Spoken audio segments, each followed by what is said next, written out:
Ayan. Oh, okay, hiwalay na ang Katniel. O sige, confirmed na. At allegedly may third party. Ano kaya yung sasagot ng Andrea Brillantes, no? Di-deny kaya niya. Ang dami ng pictures na lumulutang na parang may something sila ni Daniel Padilla. We can't help it, 'di ba? Kung manok ang kung palay ang lumalapit sa manok, anong gagawin ng manok? Ditutuka na lang.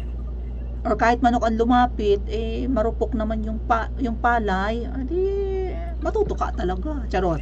Anyway, pag-usapan natin ang hiwalayan ng mga vloggers naman. Aha.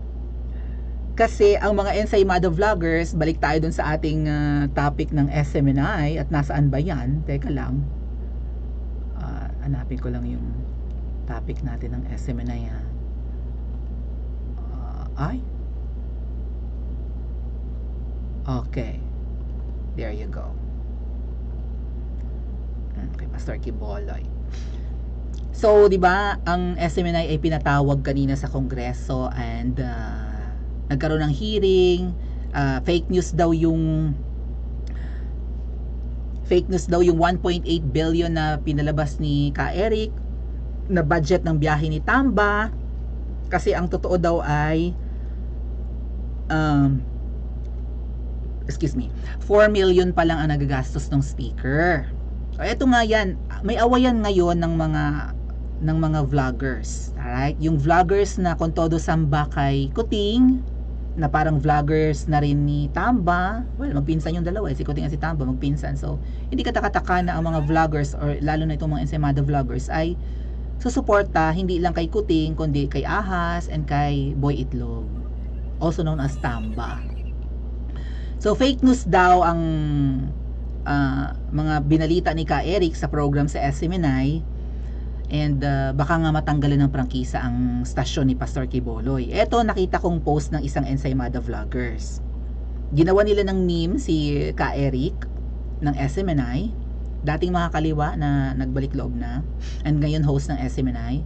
Sabi daw niya, akala ko 1.8 billion, 4.3 million lang pala.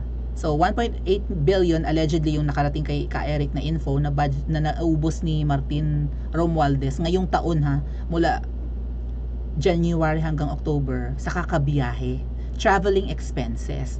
Pero na-clarify naman po yan na kasi nga sabi ng source ni Ka Eric, baka hindi lang 1.8 billion, baka umabot na ng 2 billion ang nagastos. Ay ang budget nga pala ng lower house for traveling expenses talagang 2 billion. 4.3 million, tama po yan, ang shinare ng isang ensaymada vlogger. 4.3 million ang nagastos di umano ni Speaker Martin. Kayo ba naniniwala kayong 4.3 million pala ang nagagastos niya? Ilang beses na siyang sumama kay Kuting, mga ate at kuya, mula nung January hanggang nitong nakaraang buwan. Naniniwala kayo 4.3 million ang nagastos noon kakasama kay Kuting? Well, ang may sabi na 4.3 million yung sa hearing kanina ng SMNI, di ba? Para sa prangkisa na gusto nilang i-suspend, hindi lang suspend, gusto na nilang bawiin ang prangkisa ng SMNI. So tuwang-tuwa itong mga ensaymada vloggers. Ano pang mga sinasabi dito? Ayan travel fund ni Speaker Romualdez, magkakaalaman mamaya, bla bla bla. Ayan, vlog. Ensaymada vlogger yan siya. Siya yung kasama sa I think kasama siya doon sa Leyte. Kasama siya doon sa pumunta sa Leyte. Hindi ko alam kung ano ang kanilang pinag-usapan doon. Mga ensaymada vloggers na bumiyahe papuntang Leyte. O ayan, pati si Miss Maharlika, pinapahiya nila or winawarla ng mga ensaymada Smart Magic disqualified Maharlika, pahiya ng sobra. Yung nang, kuya, kung makakapanood ka ng vlog ko, yung nang mo dyan, merong A at saka N sa gitna. I-type ko nga para makita mo. Sandali. Dito ko i-type. Dito. Paano ba? Hold on Yung tinype niya ay ganito. I-grammar police natin mga ate at kuya. Di ba ganito yung tinype niya? Pahiya ng sobra. Sandali, pakita ko sa inyo. Dito. Iga-grammar police natin paminsan-minsan ang mga ensaymada vloggers just to show kung gaano ka di ba ganyan yung pagkakatype niya, pahiya ng sobra. Ito yung post niya, di ba? pahiya ng sobra. Ensaymada vlogger na pumunta sa Leyte nang hindi natin alam kung bakit. Sa lugar ni Tamba yun, di ba? Ano kaya ang pinag-usapan doon ng mga... Kung di nyo napanood yan, balikan nyo yung live natin nung nakaraan at saka yung excerpt lang ng ating live na maigsing video. May mga maigsing video ang ating channel, so makikita nyo doon yung pictures ng mga Ensaymada vloggers na pumunta ng Leyte. Yeah, sa ating vlog na maigsi. Okay, correct natin yung spelling niya ng pahiya ng sobra. Siyempre, ang pagkakatype mo dapat dyan, ganito. Merong, yung nang na yun, dapat may AN yun. Yan, pahiya ng sobra. Tapos, meron dapat yung exclamation mark sa huli. Kasi, masidhing damdamin. Pahiya ng sobra. Right? Exaggeration. Ganyan dapat ang tamang spelling. May exclamation mark and dapat yan ay NANG. Ano ba itong mga vloggers ng Kamangyang? Mga TANGA? Mga TANGA ba sila? Ultimong paggamit, ultimong Filipino grammar, hindi alam. Well, ano magagawa natin, di ba? As time goes by, yung English proficiency and even mother tongue ng Pilipino ay nagde-deteriorate. Pabulok ng pabulok. Simply put, pabulok ng pabulok ang edukasyon sa Pilipinas. So, VP Sara, pakigawa ng paraan. Ayun nga, may mga program si VP Sara para yung English literacy natin ay mag-improve. Kasi ang mga bata ngayon talagang, kung ako nga na teacher, nagkakamali pa sa grammar . Well, sa Filipino grammar, bibihira ako magkamali. Pero sa English, normal yon. Second language lang naman natin yan. Pero itong mga ensaymada, hindi alam kung paano gumamit ng nang at nang. Pupulisin natin kasi i-grammar police natin kasi vlogger sila di ba? Dapat they set as a good example. Tapos inaatake pa nila si Miss Maharlika ng ad hominem. Ayun nga, Maharluka ang tawag kay Miss Maharlika. Sure kayong si Miss Maharlika ang luka o kayo? At least hindi nagpapabayad yung tao, hindi bayaran. Wala akong sinasabing bayaran kayo, pero at least yung credibility ni Miss Maharlika hindi nababayaran. Ang integrity. Ayan ang sabi. Ngayon, yan, tuwang-tuwa yung mga Ensaymada vloggers, matatanggalan ng prangkisa yung SMNI. Bakit kaya sila masaya? Wala ba silang utang na loob na ang SMNI ang naging platform noon ni Kuting nung panahon ng kampanyahan? SMNI ang tanging dinaluhan ni Kuting na interview na presidential debate. Kuminang ng bonggang-bongga si Kuting doon. Dahil hindi na may personal ang SMNI sa question. Hindi nga maharap ni Kuting si Jessica Soho Sabi niya si Jessica Soho bias. 'Di ba? O tapos ngayon, inaatake ng Ensaymada vloggers ang SMNI. Bakit? Siguro sa sobrang kasipsipan nila kay Tamba. Hindi lang kay Kuting. Ngayon, eto may isang another Ensaymada vlogger, mga ate at kuya, like po tayo. Ano, mga mata lang ba ng kabilang parlor ang nandito sa channel natin? Na tinawag si Sas na kind of a bobo. Pero hindi naman bobo ang pagkakagamit ng term or may problema daw sa eyesight si Miss Sas. Yung TPL3, kasama din yan doon sa Leyte ng mga vlog. Nakita ko ang mukha niya doon Ay, taga roon pala siya! Baka siyang pinuntahan ng mga Ensaymada vloggers. Taga-Leyte itong TPL The Political Labandera. Sabi niya, kailan pa naging bilyon ang basa sa 2,066,245? Ito kasi yung nakita niyang item. Balikan ko nga yung mga atat ko. Yun, sinare ko kanina sa vlog ko. Hold on open ko ulit yun. Sandali. Scroll natin yung kay Sas. Balikan natin yun. Yung sinasabi ko sa inyong i-multiply ng 1,000. Okay. Eto, balik tayo sa scrolling natin mga tat kuya.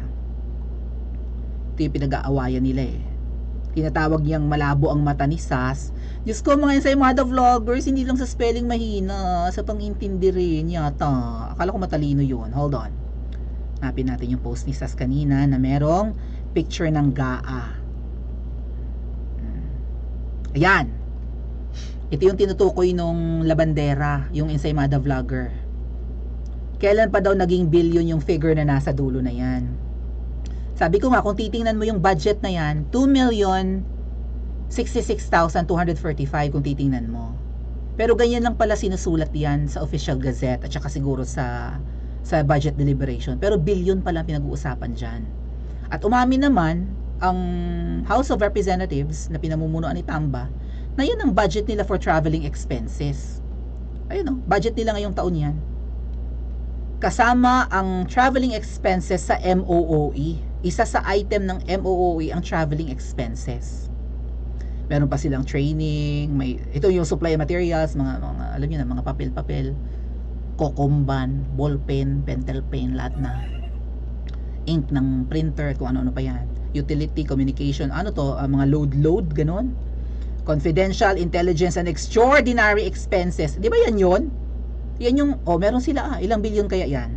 Sabi nila, wala daw silang confidential funds. Di ba tinatanggi ng lower house? Wala silang confidential funds? Kasi binabatikos nila yung confidential funds ni VP Sara na 125 million eh. Wala daw silang confidential funds. Kasi daw, ay ano daw yan, avenue for corruption. Kaya ano itong item na ito? Confidential, ayan o. Confidential, intelligence, and extraordinary expenses. Confidential funds yan ah. Magkano yan? 1 billion? 1.6 billion? Billion kasi yan mga tet kuya, pero kung titingnan mo parang 1.6 million. Baka hindi eh. Baka yun yung professional ba yan? Teka nga.